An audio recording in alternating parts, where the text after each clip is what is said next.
प्यारे दोस्तों, आइए हम सुनते हैं रविवार सूर्य देव की कहानी। ये कहानी रविवार के व्रत में सूर्य देव भगवान की कहानी सुनी जाती है।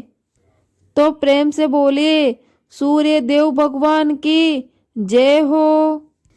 एक बार सूरजमुख की माँ और उसकी बीवी और उसकी पत्नी दोनों एक साथ रहा करती थी।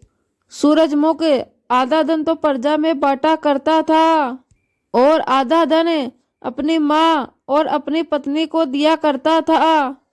उसकी माँ और उसकी पत्नी घर में कुछ भी काम नहीं करती थी और ना ही कोई पूजा पाठ करती थी।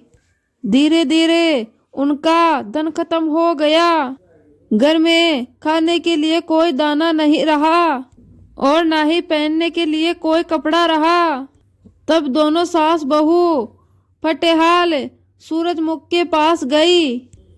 सूरजमुख के पहरेदार उनके पास आए और कहने लगे, हे राजन, आपकी माँ और आपकी पत्नी दरबार में आई हैं।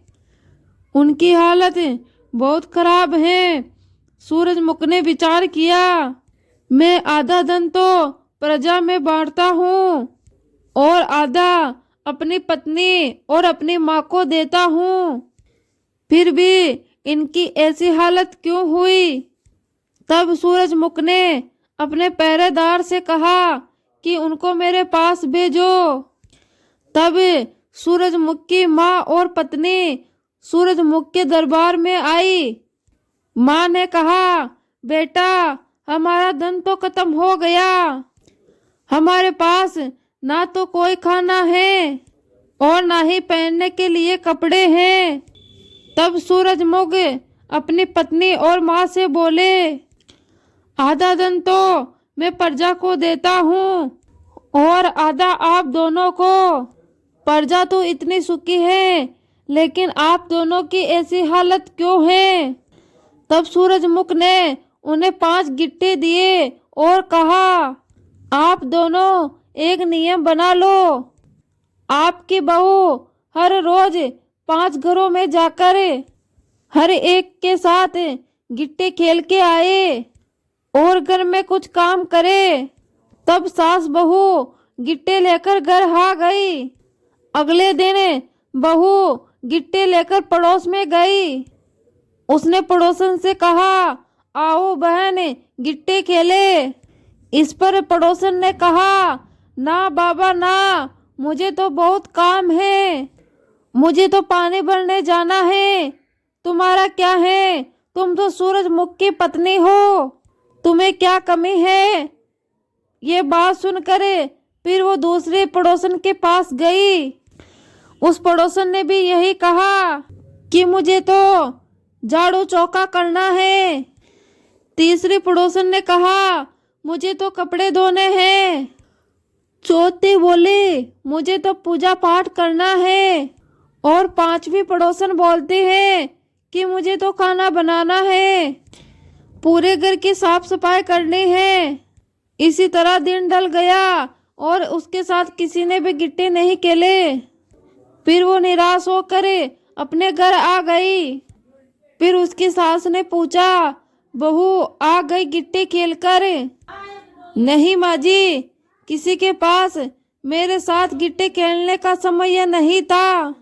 फिर सास और बहू ने विचार किया, क्यों ना हम भी सबकी तरह सुबह सुबह उठकर घर का काम काज करें। फिर वो दोनों सुबह जल्दी उठकर घर का काम काज करने लगी, पूजा पाठ करने लगी।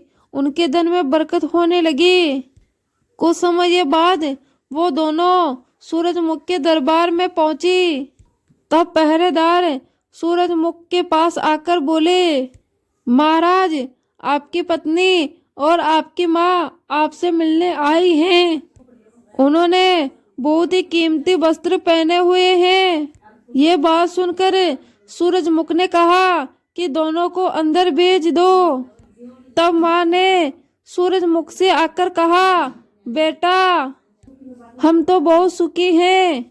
तुम जो धन देते हो वो हमारे लिए बहुत है। तुमने हमारी आंखें खोल दी।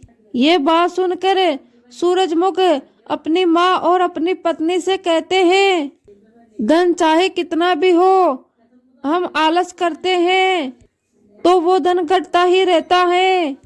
इसलिए बिना आलस किए घर में काम धंधा करो, पूजा पाठ और दान धर्म करो, इससे मन को शांति मिलती है। हे सूर्य भगवान, जैसे आपने दोनों सास बहू को धन दिया और उनकी आंखें खोली, वैसे ही इस कहानी कहने वाले और सुनने वाले और वो कार बनने वाले को देना। कहानी पूरी हो तो मान करना और अधूरी हो तो पूरी करना।